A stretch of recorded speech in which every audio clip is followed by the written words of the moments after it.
What's up, everybody? So we're back out in the shop with another daily vlog, and guys, it is time to make a sheath for that knife right there.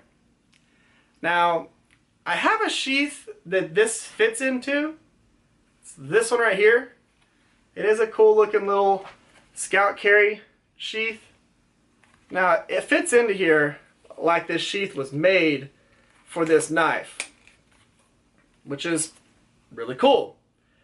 But this sheath is your Amazon special, like, not high quality leather. I mean, the leather is probably chopped up bits of leather that's been pressed and glued together, kind of like fiberboard, particle board, but the leather version of that. And if I've got a really nice custom knife, I want to put it in a really kind of sheath. I think we need to make a custom Kydex one. Spend our time, you know, make great decisions and just make this really cool sheath. So that's what I want to work on today. Now, I do have this sheath as a backup for if I feel like carrying it in this, but I want to make something cool. So we're going to make something cool today. Let's jump into it, see how it turns out. Alright, y'all. I know that this is a little bit of a longer video, and I'm only going to be talking during the highlights of this video. A lot of it's just going to be y'all listening to music and listening to me making things in the background. I know I tend to say that, but then I end up talking a lot. But in this one, it is going to be a lot of y'all just watching me make things. But I am going to talk about, like I said, the high points in this video. Right now, we are going ahead and we're measuring it out. And a lot of the times on these, I'll measure and then start looking at it and then realize, oh, okay, no, I've got to remeasure that a little bit, move it, shift it, and then go ahead and remark it. The cool thing is all of these markings will be on the inside of the sheath, and most of these will actually be areas that get cut off. But you can see right there, I just put an X on the line to not cut on. You want to definitely do that so you don't accidentally cut on that line. And then right here, you want to make sure that when you tape up the blade, that you actually let it recess into all those little crevices so that whenever you press it, the sheath actually goes around and forms real well around the knife. And whenever you go to put it in a taco sheath form like this, you want to make sure you get that spine all the way into the crease there. Just like where the meat goes in a taco, you want to make sure that the spine gets as far up in there as possible.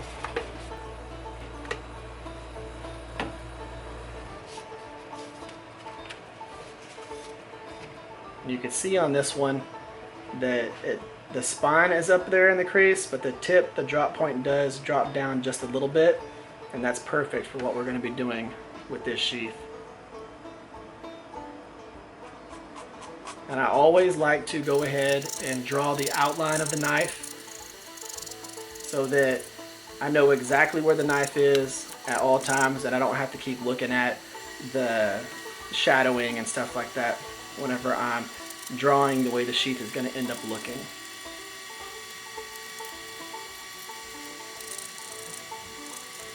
And I do tend to freehand a lot of these sheaths. I just like to see what makes sense and think through what I'm doing. And that's what I do whenever I'm doing this. I'll draw one line, then I'll go, okay, I need to adjust that and redraw it. But you want to get the idea down from the get-go so that whenever you start drilling holes and cutting it, you really know what your end result is supposed to look like. And then I'll just take an eyelet, go ahead and start figuring out where the first marking is going to be, and then I'll measure 1-inch centers from that point forward. And if y'all don't have a clear ruler, definitely get a clear ruler. It lets you see where your lines are as you're drawing them, so you know where to shift and what you're going to be looking at. You don't have to keep taking the ruler off to double check.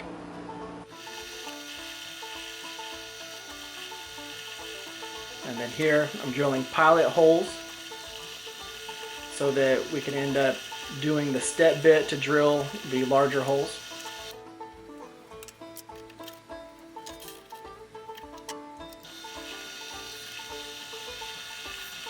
And I'm using an eyelet to check and make sure I don't go too big or too small on these holes.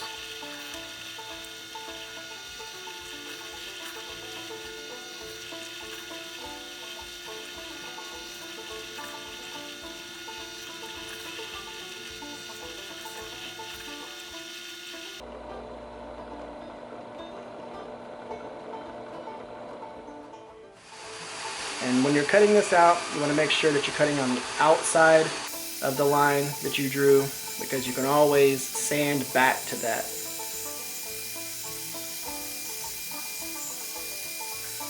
And I like to get a lot of this done on here so we're not having to do too much on the 2x72 or the oscillating spindle sander.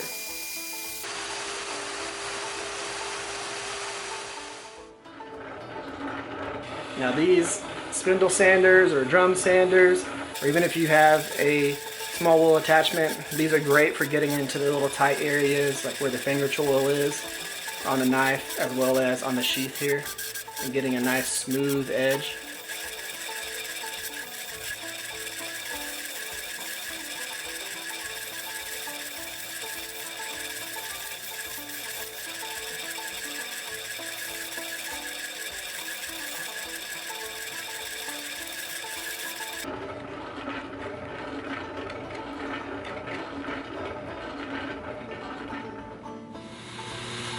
And we're going to use the 2x72 with a 120 grit belt to smooth out the edges. So I'm going to smooth them, and then I am going to put a little bit of a 45-degree angle all the way around it, just to make it easier when it comes to sanding.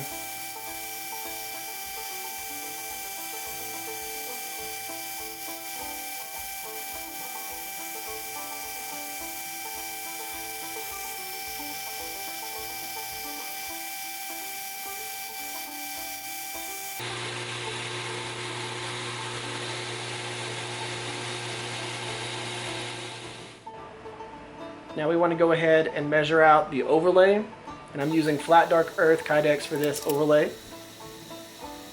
Again, you want to measure, check it, measure it again, check it, measure it again, because the last thing you want to do is waste a piece of Kydex. And of course, if you overcut this or undercut this, you can always use it for a different project, but I like to use as much of my Kydex as possible for what I plan on using it for.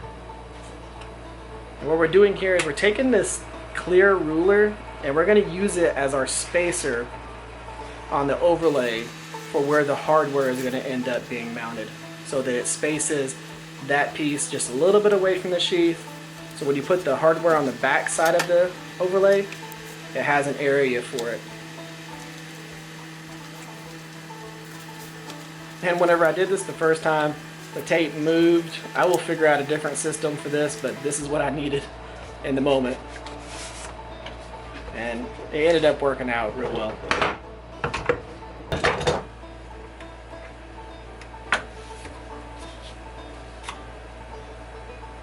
It has a real good definition for where that ruler was.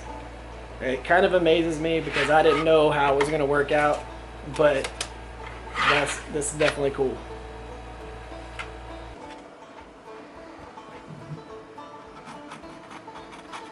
Now we're going to go ahead and do the same thing we did on the initial sheath. Is we're going to start drawing out where we want this to be and start kind of playing with the design aspects of it. I do want an opening in the center because I'm going to be putting one of my logos in between that. I'm going to have two ulti clips on here, so I figured I would just have two pieces come up over the sheath.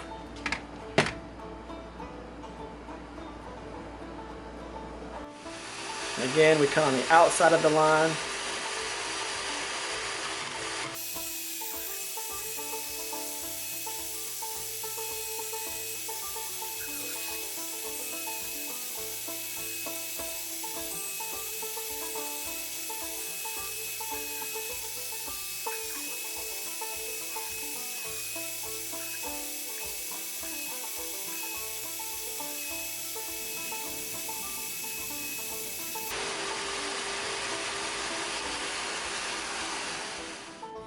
Then we're going back in with the 120 grit belt. We're going to smooth all the edges on this.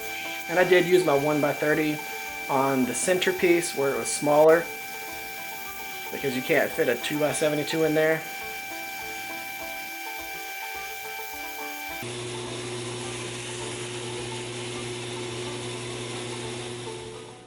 And when it comes to sanding, we went ahead and did a 220 grit all the way around, went up to a 360 grit, finished it with the 360 grit, and I did go ahead and buff all the edges on these.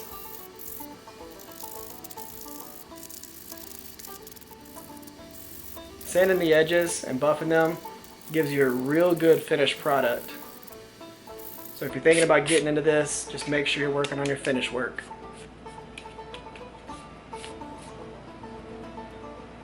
Now, instead of drilling all the holes like I had in the black version of the Sheath, I only wanted to do 3 holes. I thought that doing all those holes would be a little overkill. I see some sheaths and they've got, you know, 50 eyelets. And I don't really like that. I'm a minimalist person. I like them to be as simple as possible.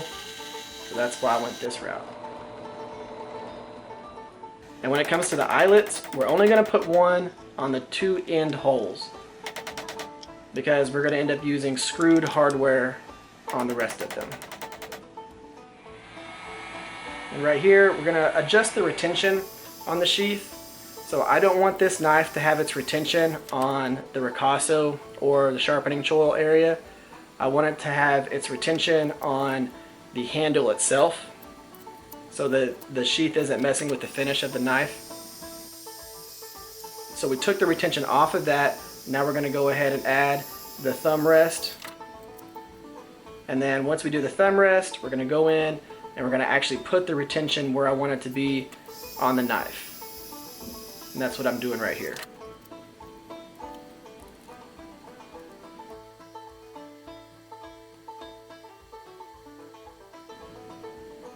So now the retention is exactly where it's supposed to be.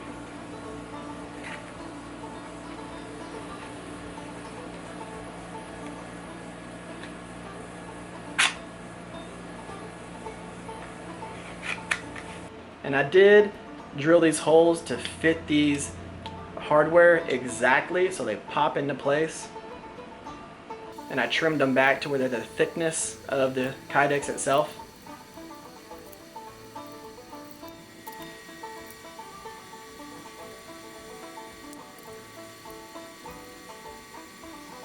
I'm gonna really like having these ulti clips on here. I think that they're gonna make it to where it works real well.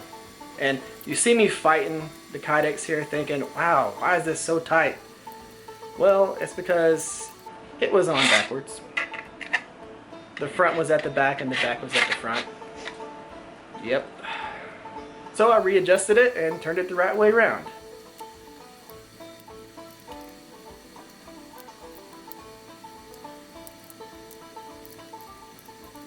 I think this looks beautiful, and we'll talk about it in the outro, but here you go, a little close-up.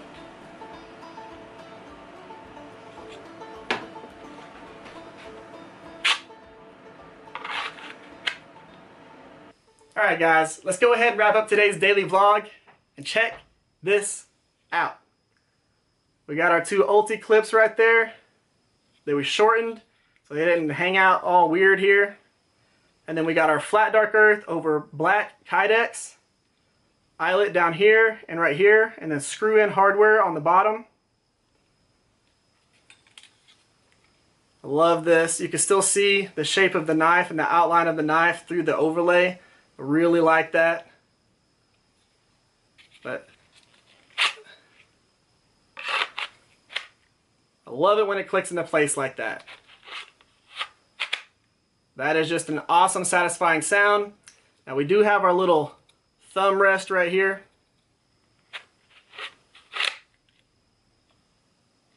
That looks cool. Now, I did leave this little opening right here because I'm going to do a TRE little logo right here. I'm going to get a stencil. I'm just going to spray paint into the center here. Of course, I'm going to take this off whenever I do that, but that way there's a little extra something in the center. Now, I know that this is not some leather sheath like this one right here, but This is awesome. I love the way this looks. I love the way it feels. I've already put it on my belt and it rides perfectly where I want it to sit.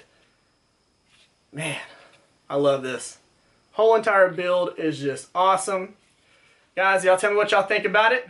And I'm going to tell y'all, our next build is going to be pretty cool. I'm going to be using 80 CRV2 for the steel, and we are going to be making something that is a play off of one of my other knives that I've had in my EDC rotation for a really long time.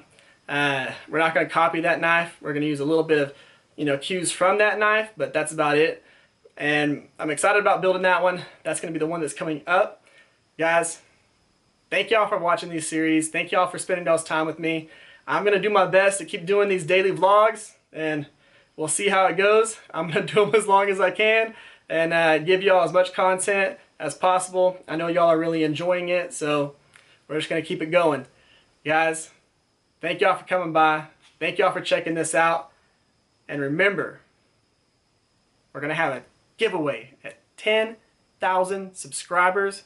So we're getting there. We're doing pretty good. We need to make sure we're sharing this video, sharing this series, sharing different videos I've done in the past. You got to make sure you give this video a thumbs up, guys. And if you haven't yet, the easiest way for us to get to the subscriber count is for you to take and click right there. Hit that subscribe button, turn on the notification bell so you get notified of the next build that we have coming up. I'm going to be answering some cool things that I think that might help y'all out on our Shop Talk Tuesday, so make sure y'all watch the Shop Talk Tuesday. There's going to be some good tips and tricks and things that I'm just going to talk about the channel and stuff like that, so make sure y'all tune in for that. Guys, thank y'all for coming by. Thank y'all for spending y'all's time with me. Y'all have an amazing day, and I'll catch y'all next time.